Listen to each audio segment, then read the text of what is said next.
I walk into my courtroom, and the smell of manufactured drama hits me before the doors even swing shut. It's a unique perfume of cheap hairspray desperation and the faint, lingering scent of a lie that's been sweating for an hour in the hallway. I take my seat, adjust my robes, and look at the two individuals standing before me. On my left, a man who looks like he's seen a thing or two. Grey hair, straight back hands clasped respectfully. The paperwork says he's 69 years old, a veteran. He has the quiet dignity of someone who understands rules and consequences. On my right is the reason my coffee needs to be this strong. A young woman, maybe 20, 21 at a stretch.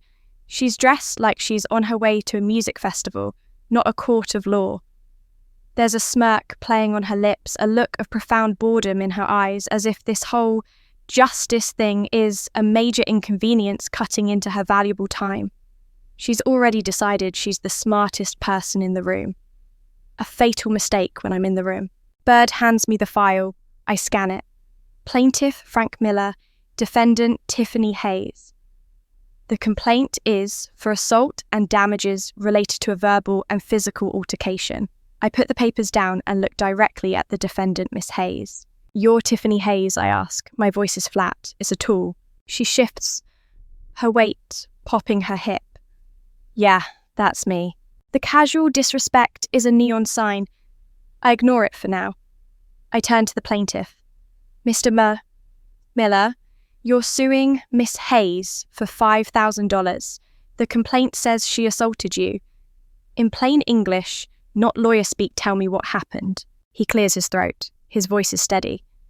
"Your Honour, I was at the public library. I was returning some books. There's a sign, a very clear sign, that says, 'No loud phone conversations.' This young lady," he gestures with a slight nod, "was on her phone yelling into it using language I wouldn't repeat here." I waited a few minutes, but it didn't stop. I approached her and politely asked if she could please take her call outside, out of respect for the other patrons. "And what was her response?" I asked. My eyes flicking over to Miss Hayes, who is now examining her fingernails. She told me to, she used a very vulgar term and told me to mind my own business. She called me an old fossil. A tiny, almost imperceptible eye roll from the defendant. I see it. "Oh, I see everything. So you're suing her for $5,000 because she was rude to you." I press him. "This is America. Being a jerk isn't illegal, unfortunately. Otherwise, I'd have a backlog until the next century." "What happened next?" Mr. Miller takes a breath. I said, "Young lady, there's no need for that kind of disrespect. I'm just asking you to follow the rules like everyone else." And that's when she slapped me, right across the face. The room is silent. I let the accusation hang in the air. Then I turn my full attention to the girl who thinks this is all a big joke. "Miss Hayes," my voice is colder now, "you heard the man. He's a 69-year-old veteran. He claims he politely asked you to obey a simple rule, and in return you slapped him across the face. Is that what happened?" She scoffs. A literal scoff. "Police." He got in my face. He was like totally aggressive. He was invading my personal space. I felt threatened. Threatened. I repeat the word, letting it drip with sarcasm. "This man," I point to the plaintiff, "who stands a good 6 inches shorter than Bird, threatened you. He's a senior citizen in a library. What was he going to do? Hit you with a hardback copy of War and Peace? Did he raise his voice? Did he raise his hands?" "Well, no, but his vibe was aggressive." "His vibe." I stare at her. I'm giving her the look. The one that says, "You have 5 seconds to start telling the truth before I make your life very, very unpleasant." I don't deal in vibes. I deal in facts. Let's try this again, and I want a simple yes or no answer. "Did you put your hands on this man?" She crosses her arms, the defiant posture of a toddler who's been told she can't have candy before dinner. I may have, pushed him away. It was self-defense. A push or a slap. "Miss Hayes, they're different. One is to create space, the other is to humiliate." "Which one was it?" I don't remember the exact specifics. Oh, I think you do, I say, leaning forward. People remember when they strike another human being, especially when it's a man old enough to be their grandfather. You know what I think? I think you're a spoiled brat who's never been told no in her life. And you were furious that this gentleman had the audacity to ask you to behave with a shred of human decency. So you struck him. She glares at me, her jaw tight. And then I see it. Her thumb is moving, under the lectern, out of sight from most, but not from me. She's holding her phone, tapping away, texting, posting, doing something that she clearly finds far more interesting than the legal jeopardy she's in. In my courtroom, my voice drops to a dangerously quiet level. Miss Hayes, what are you doing with your hands right now? She flinches, startled. Nothing. It looks like you're doing something. It looks like you're on your phone. Are you on your phone in my courtroom? No, the lie is instant, automatic. Really? A slow, predatory smile spreads across my face. Because you've been standing there with a smug look on your face thinking this is all a game. You think you can lie to me, disrespect this court, and disrespect this man, and there are no consequences. I turn to my bailiff. Bird, please escort Miss Hayes to her purse and retrieve her cell phone for me. Her face goes white. The colour drains from it like water down a sink. The smirk is gone, replaced by pure, unadulterated panic. You can't do that. That's my private property. I say, my voice like steel. And I am. This is no longer a game, Miss Hayes. This is a court of law. And I have a feeling your private property is about to become a public exhibit. Now hand over the phone. Bird moves. He doesn't run. He doesn't rush.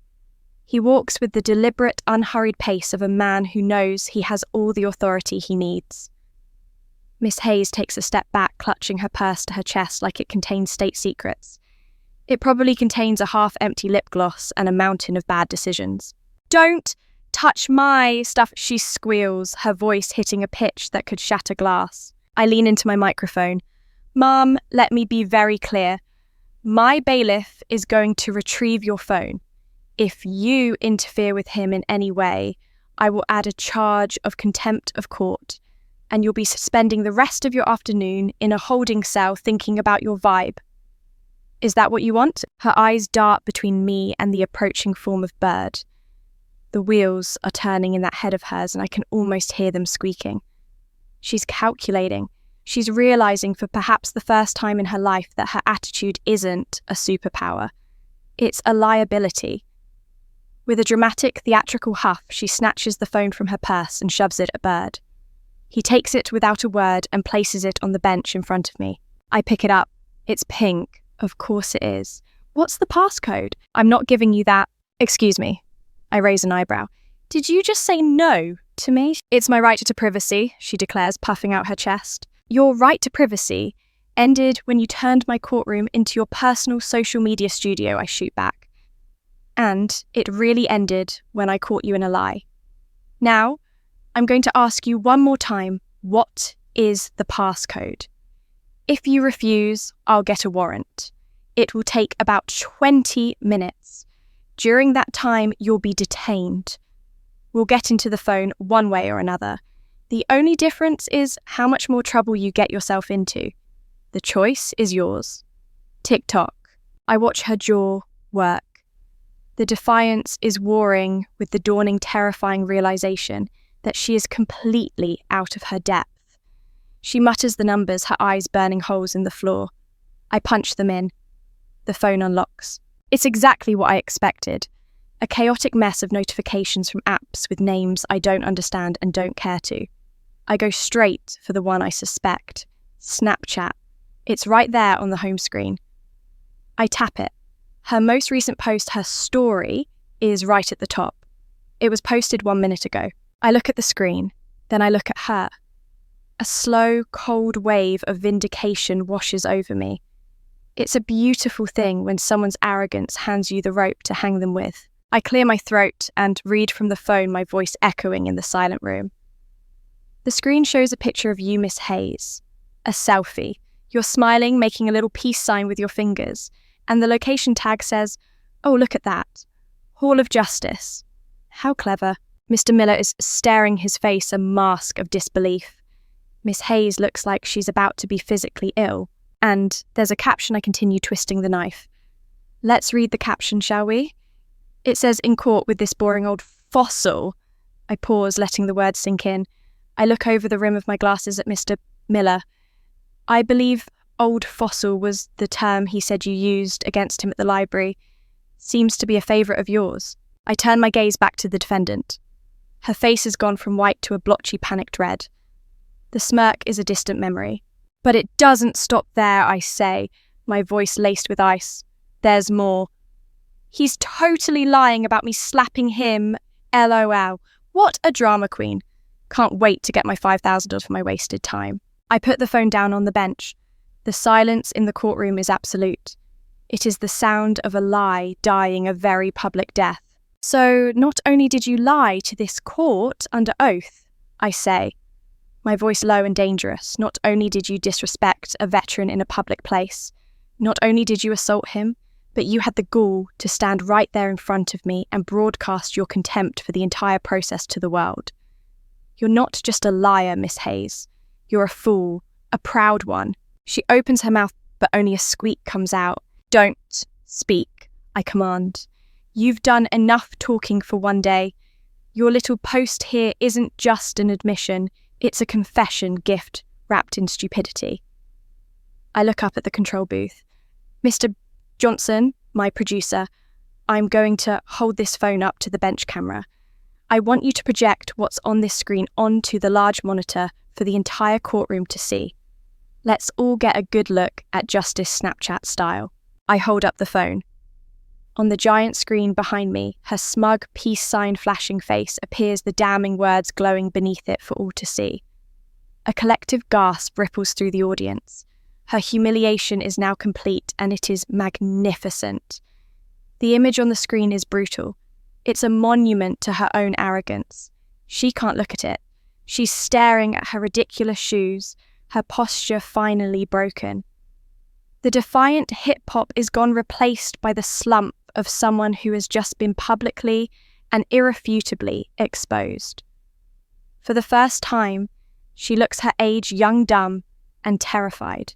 Miss Hayes, I say, my voice cutting through the quiet hum of the courtroom. Look up at me. Slowly, reluctantly, she raises her head. Her eyes are glassy with unshed tears.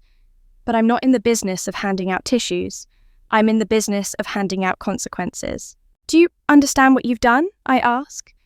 It's not a real question. It's a rhetorical battering ram. You came in here thinking this was a joke. You thought you could walk all over this man, a man who served his country while you were probably learning to use a fork. You thought you could lie to my face, play on your phone, and treat this entire proceeding like it was a boring reality show you were forced to watch. Well, congratulations. You just became the star of the show. And the ending isn't going to be a happy one. I turn my attention to the plaintiff, who has been standing there with a quiet, sad sort of dignity. He hasn't gloated. He hasn't even smiled. He just looks weary. Mr. Miller, I say, my tone softening slightly. You're suing for $5,000. You claim that was for medical bills, pain and suffering, and punitive damages. Do you have any proof of medical treatment? He shakes his head. No, Your Honor. I didn't go to a doctor. My jaw was sore for a few days and my ear was ringing, but it was the humiliation more than anything. To be treated that way in a public place for simply asking for common courtesy. He trails off, his voice thick with emotion. I nod. I understand completely. The sting of a slap fades, the sting of disrespect, of being dismissed as irrelevant that lasts. I understand, I say. Your claim for $5,000 is ambitious. But this case isn't just about a slap anymore. This is about a pattern of malicious and contemptuous behaviour that culminated in perjury in a court of law. I pick up the file again, my decision already made. Judgment for the plaintiff, in the amount of $5,000. A choked sob escapes from Miss Hayes. The number is real now. It's not just something she typed in a joke caption. It's a debt, a serious one. But that's not all, I continue, my eyes locked on her. We're not finished here. Your little Snapchat adventure has earned you a bonus prize. Lying under oath is a crime. It's called perjury. And your post is Exhibit A. You publicly stated that Mr. Miller was totally lying about the slap. We now have your digital confession that you were consciously fabricating a story. Furthermore, your behaviour in my courtroom, your blatant use of a phone after being instructed not to, and your initial refusal to cooperate with my bailiff constitutes contempt of court. I lean back in my chair. So, here's what's going to happen. I am fining you an additional $1,000 for contempt. That is payable to this court within 30 days. And I am forwarding the transcript of this case, along with a screenshot of your little post to the district attorney's office, with a recommendation that they review it for a potential perjury charge. Do you have any idea what the penalty for perjury is, Miss Hayes? She shakes her head, tears now streaming freely down her face. The makeup she so carefully applied this morning is starting to run. It can include jail time. I inform her, letting the words land with the force of a punch. You thought a $5,000 lawsuit was the worst thing that could happen to you today. You were wrong. The worst thing that happened to you today was your own breathtaking stupidity. I look from her to Mr. Miller. Sir, you have your judgment. I am sorry you had to endure this. You conducted yourself like a gentleman. He gives a short, sharp nod. Thank you, Your Honour. I turn back to Miss Hayes one last time. She's a wreck, a sobbing, hiccuping mess. Part of me recognises she's just a kid who made a series of terrible choices, but the part of me that sits in this chair knows that actions have consequences, and today is her day to learn that lesson. The hard way. You're dismissed, I say to Mr. Miller. To her, I say, don't go anywhere. Bird will escort you to the clerk's office to handle the paperwork for your fine, and I'd advise you to start looking for a criminal defence attorney. You're going to need one. I bang my gavel. The sound cracks through the room like a gunshot. This court is adjourned. As I rise and walk back to my chambers, I can hear her wailing. It's not a sound of remorse. Not yet. It's the sound of shock.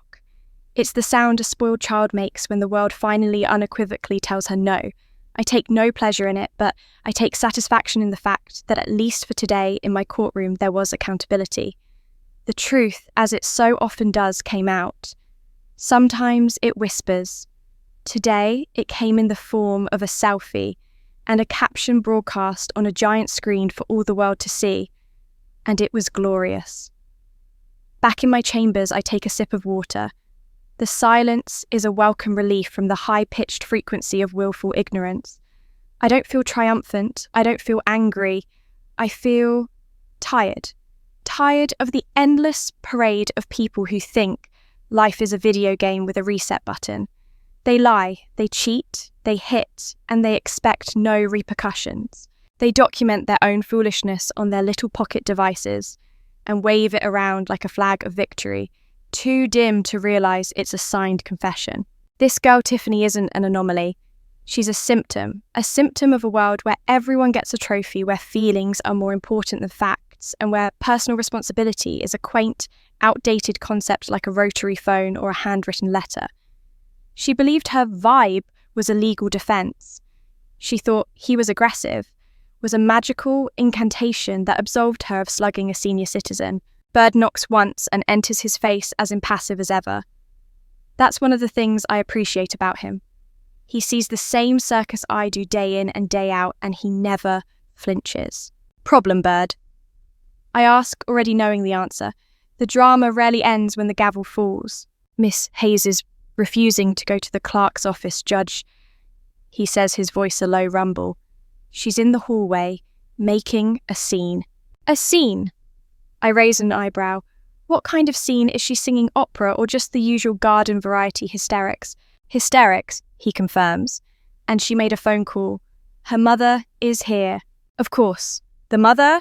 The cavalry has arrived. The source code of the malfunction has entered the building. I can already picture her. A woman who has spent 20 years telling her precious daughter that she's a princess, that the world is wrong, and that every problem can be solved by screaming at the manager. Well, I say, pushing my chair back, I haven't had my daily dose of secondhand embarrassment yet. Let's not keep the welcoming committee waiting. I walk out of my chambers and the sound hits me. It's that specific type of crying that's 10% genuine distress and 90% performance. Tiffany is slumped against a wall, her face a mess of mascara and self-pity. Standing over her squaring off against a very patient-looking court officer is a woman in her late 40s. She's wearing expensive-looking yoga pants and a fierce expression. The apple meet the tree. The moment she sees me, she points a perfectly manicured finger in my direction. She barks. You have no right to do this to my daughter. This is harassment. I stop a few feet away, crossing my arms. Ma'am, the only person harassing your daughter today is your daughter.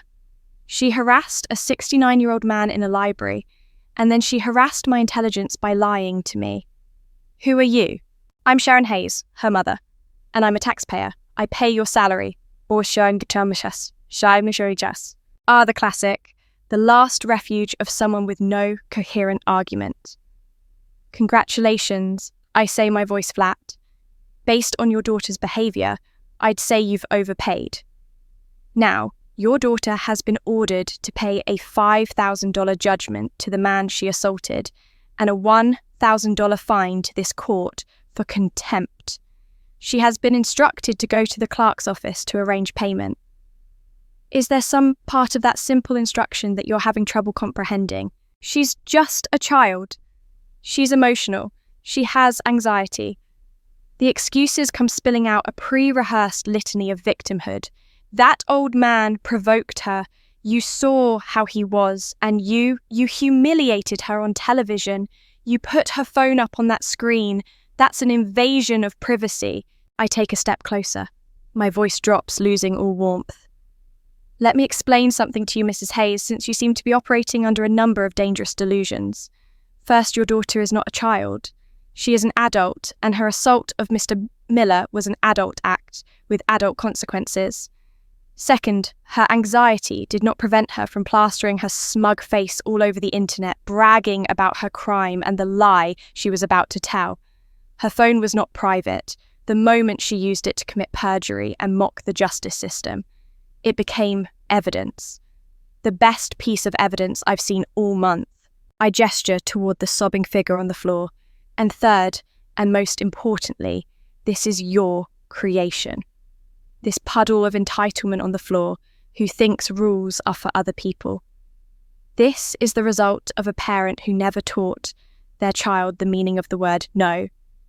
You didn't do her any favours. You handicapped her.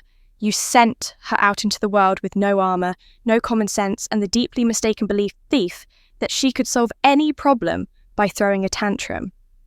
Well, guess what? It doesn't work here. The mother's face is turning a satisfying shade of purple. I'm going to sue you. I'm going to sue this whole court. I almost laugh. You do that. Get in line. Now here are your choices. Option A, you take your daughter to the clerk's office. You arrange to pay the fine and the judgment, and you get her a very good criminal lawyer for the perjury charge. That's coming her way. Option B, she continues to refuse to comply with a direct order from my court, in which case my officers will escort her to a holding cell where she can continue her performance for a much less sympathetic audience. The choice is yours. You have 60 seconds to parent. For the first time today, it seems. The mother Sharon looks at me, then at her daughter, then back at me. Her mouth opens and closes a few times like a fish gasping for air. The righteous anger is sputtering out, replaced by the cold dawning horror that her threats are useless here. She's used to bulldozing retail managers and exasperated teachers. She's not used to someone who holds all the cards and isn't remotely impressed by her Lululemon armour. I stand there silent, letting the 60 seconds tick by. It's a powerful tool, silence. People are desperate to fill it, and they usually do so by making mistakes. Tiffany, sensing a shift in the power dynamic, cranks up the waterworks. Mommy, Let them take me. I'm scared, she wails, reaching a hand out dramatically. It's a scene straight out of a low-budget soap opera. I glance at the clock on the wall. 40 seconds. Sharon's eyes narrow. She's a cornered animal and she makes one last desperate lunge. You're a monster, she spits. You enjoy this. You enjoy ruining a young girl's life over a little mistake. A little mistake.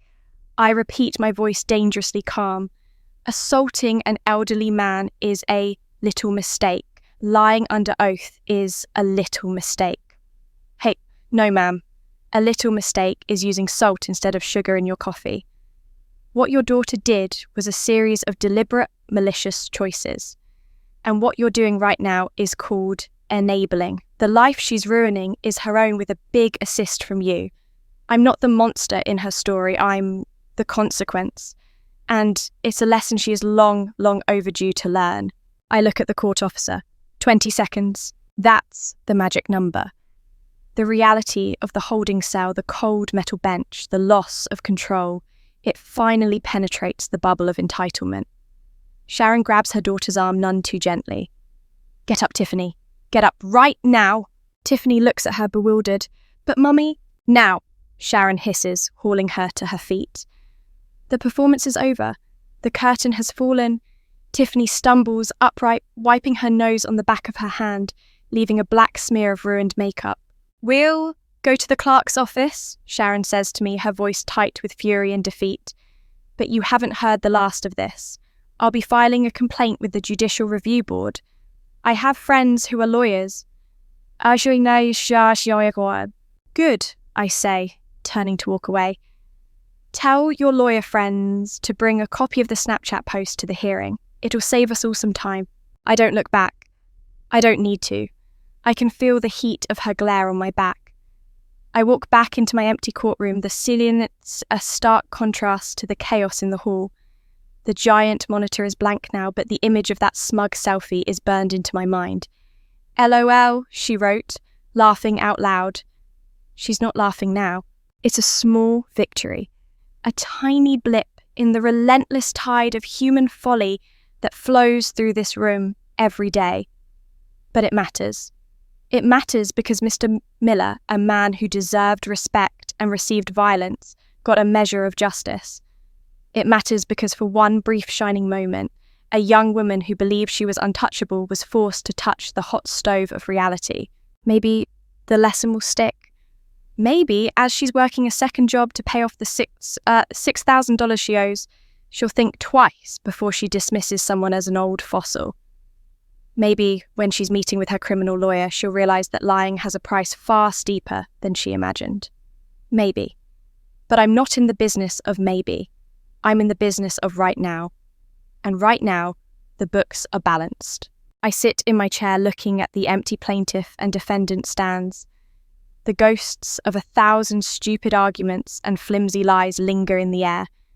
For every Tiffany Hayes, there's a Frank Miller, a decent person just trying to navigate the world without getting slapped for asking for a little quiet. My job is to stand for the Frank Millers of the world. It's not glamorous, it's not always pleasant, but it's necessary. I pick up the next file, a dispute over a dead cat and a veterinarian bill. I take a deep breath. The circus is about to begin again, and I'm ready. After all, someone has to be the adult in the room.